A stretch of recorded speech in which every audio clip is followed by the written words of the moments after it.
Hello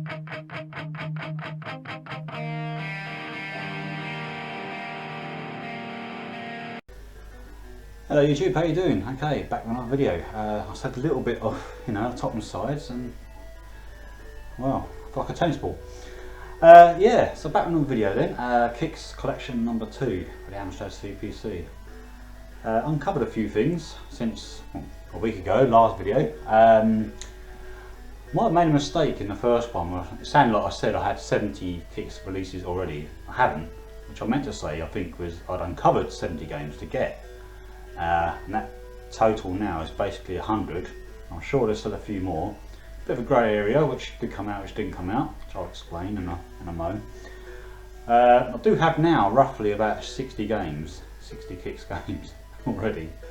I did get quite a few bundles when I first started this. It's quite easy to collect when you first start up. Obviously there's quite a bit available, then obviously, of course, as you know, it gets harder and harder. Yeah. So around 100 games at the moment. I'm sure there's still a few more. I got a list down to one page, 2 sides. Basically 40 more games I know of to get. Some of them are pretty hard to find on the Kixx label. They come out quite late. The likes of the Storm releases, now Rodland, quite colourful in the Amstrad, but a bit slow. Missing the bosses. That come out. Swiv. Classic vertical shooter on the Amiga, of course. That's rare to find that one on the Amstrad. Final Fight. That's a 128K game only, I think. Outrun Europa. I got a Kixx release. The first 2 weren't very good, of course, as we know. Outrun Europa is quite decent on the Amstrad. I think they're some of the hardest ones to locate. Oh yeah, one of the Spanish games like this. Called Silent Shadow, which is a vertical scrolling shooter. That's going to be pretty hard to get. The rest of them, they'll show up. Yeah, there's a couple on here. Not sure if they did get an Amstrad release. I've yet to see a picture anywhere, but I've still been quite busy, so I've not gone through a lot of websites yet. Metrocross, early Namco arcade conversion. Had the big box already, of course. Super Scramble, which is a Gremlin game. A lot of the early Gremlin games come out on the Kixx label, re-released. It also come out on the was it Bug Bite label before they did their own GBH label. As for prices, I'd say one of the most expensive so far, which I haven't got yet, is Monty on the Run, one of the Monty Mole games. That goes between 25 and 45 for buy it now. Actually, it's saying this, at the moment doing this video, there is an auction with another game, so I've got my eye on that one to see how it goes. Yeah. Some great games still to get hold of. So I now have about almost 60. So another 12 games here I'm going to show in this video. Otherwise I'll go on for too long. Yeah, good stuff. What else is there to say? Yeah, let's just find out. Certain games also got released on like the Spectrum or the Commodore. Maybe not the Amstrad. Some might have got a 16-bit release and not an 8-bit release. There's games like Shadow Dancer. Quite decent on the Amstrad, but I'm not sure if that got a Kixx release or not. Then there's some games like Project Stealth Fighter on the Spectrum, didn't come out in the Amstrad at all. Obviously Delta was a Commodore 64 only game, I think. Good shooter, but not on the Amstrad. Yeah, so we'll be back with the first bunch of games for the next bunch. Oh, sorry, yeah, back in mine. Alright, we're back. I was having my hair might have grown, but I haven't. So first up then is this, the Spanish release. Topo Soft, I think they were, most of them. Done about 6 games, which got a Kixx re-release. I think they've done more games than that, but 6 got a re-release. This one then, you can tell, Stardust. Nothing to do with the great Asteroids clone on the Amiga. This is obviously about 1987-88. The cover. It's the old Kixx style. Probably got a revamp. So it's a colourful, basically vertical scrolling shooter. You can see it's nice and colourful. Even a bit of parallax scrolling going on. But I'm absolutely rubbish at it. Does have a bit of a Uridium vibe, I think. Yeah, Kixx exclusive then. Good stuff. Not too common. A big box to get from Spain. I'll set it back probably about at least 60 quid. So, okay, another shooter. This one's quite decent. Just after about 4 levels you've done the whole game really, so never mind. 1943. Come out really well in the Amstrad. Nice and colourful. Playable. Music's okay, but can, I won't say great after a while, but you know, get bored of it. Yeah. 1942 come out in the Encore label, which was Elite software. So you won't see that on the Kixx version. Yeah, so quite good to get. Already got that in the big box, of course. Okay, average conversion. This one, I'd say. I think most of these, apart from this game behind me, are all arcade conversions actually. So yeah, Rolling Thunder. Have you got what it takes? So yeah, this is a platform shooter, more or less. All it does basically is spawn out loads of enemies at you. You shoot them. It's a bit samey, so don't look too bad. Can't really tell from screenshots. But yeah, just not a lot to it really. Yeah. Okay. Unfortunately, getting into Spiky Ball territory here. In theory, it's quite a decent game, but you also do get decent Spiky Balls. But this isn't one of them. It really isn't one of them. Terrible. Bionic Commando. Yeah, in theory, a decent game, but I don't know if you'll see the screen down the bottom there. It's basically an Amstrad screen, and it's just terrible. It's barely got 4 colours, you know, green, yellow, black, perhaps a bit of white or something, or perhaps another blue. Sorry, that is it. And oh man, it's such a shame seeing colourful games like this. Then you see the Spiky Ball. It's yeah, real shame. All right. Next up is a game I quite enjoy this one. I have it on the Telegraphics and it's fantastic. There's 2 versions on Telegraphics. There's a Hue card version and a CD version.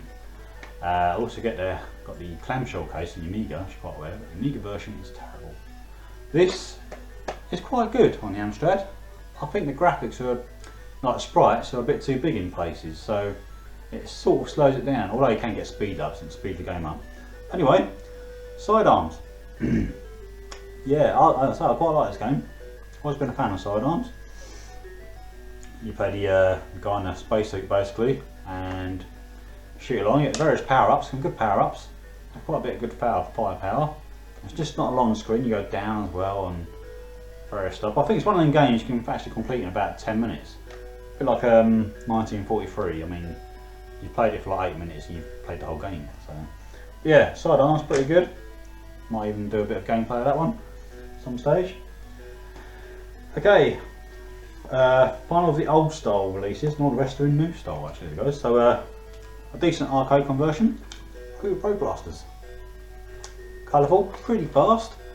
Yeah, it's alright. I don't know what to say really, it's quite good. I mean, it's colour and fast, something we didn't get on Outrun of course, or that much, even Turbo Outrun. Of course with Outrun games, obviously the road weren't level, whereas in Road Blasters I think it just stays level, doesn't it? But even so, Outrun could have been a lot better, couldn't it? We know that. The Road Blasters thing, pretty good. Obviously, it's what's about 50 stages. It's fairly easy, although I don't think I've ever completed it. Then I get quite bored, I suppose you could say. So after a while, you shoot, you race, well, not race, then you just drive along the road. And then bloody turrets on the side of the road. I mean, I think the trick is to slow down slightly and let the bullet fly past you if you don't get a chance to shoot it, the turret in the first place. But yeah, I mean, I like it. Good game. Various power-ups, as you know, like you've got the super Uzi sort of gun, you've got the nitro, make you go faster. Yeah, Road Blasters, super stuff. Right, what have we got? 6, 7 more games. Show you back in a moment.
Right then, next bunch of games then.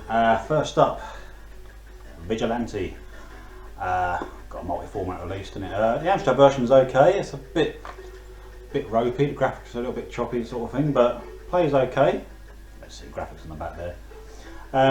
Yeah, it's okay. I'll just give it about a 6 out of 10, maybe 7. Not much to say about it, really. I mean, there's quite a few side-scrolling beat 'em ups, isn't there? So go there.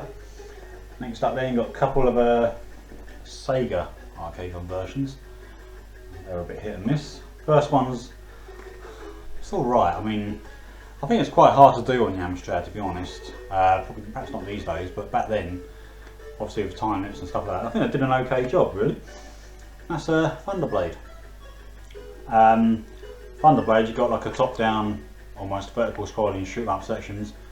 Then you've got like the into the screen sections, and a 3D, you know, dodge the buildings, that sort of thing. So I think they've done okay there. Looking aside, the inlays, with a lot of the Kixx ones, probably Kixx 2 for that matter, shows you a bunch of games come out. So again, I've been looking at them over the last few weeks. Again, did they get an Amstrad release? It shows all of them. Obviously, some only come out on certain systems. Yeah, Thunderblade though, it's okay. Not too common, that one. I wouldn't say pricey, but it could be over £10, but take it or leave it.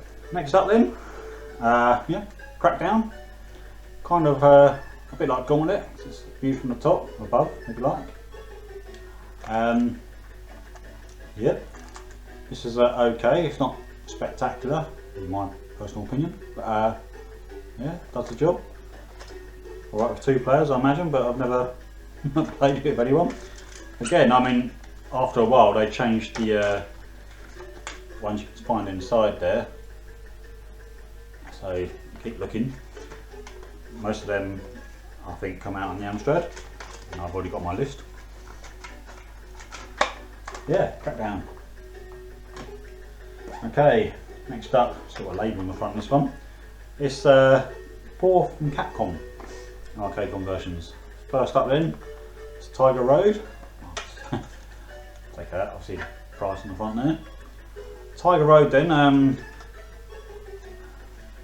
it's okay on the Amstrad. Graphically, could have been a bit smoother, a bit more polished. They're a bit choppy. Scrolling's a little bit on the choppy side. I'd call it a poor man's Golden Axe. That's what I'd say. I mean, basically it's a similar sort of thing as Golden Axe, about the magic. You can run along the screen, hack and slash. You can actually run on a screen and dodge everyone to get to the exit. And all you got to do is fight the bosses. There's about 3 or 4 different bosses to fight, if you don't know Tiger Road. And you can finish the game in under like 10 minutes. I always got Tiger Road confused with another game called Black Tiger.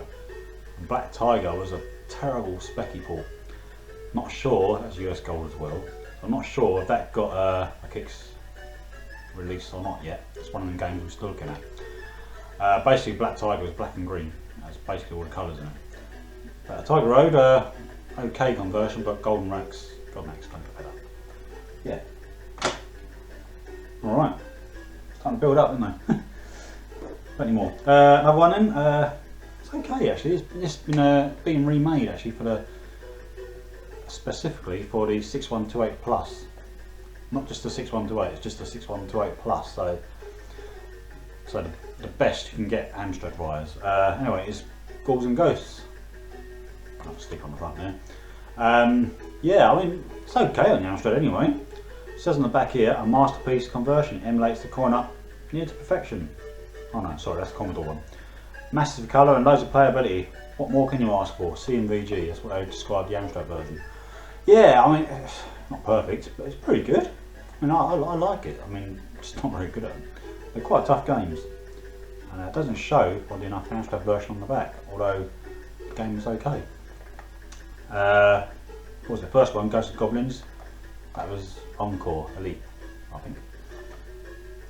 Yeah, pretty sure it was. Okay, now for actually a pretty good arcade conversion. One I like, just never get a hang of properly. That's Forgotten Worlds. Yeah, nice and colourful, pretty smooth.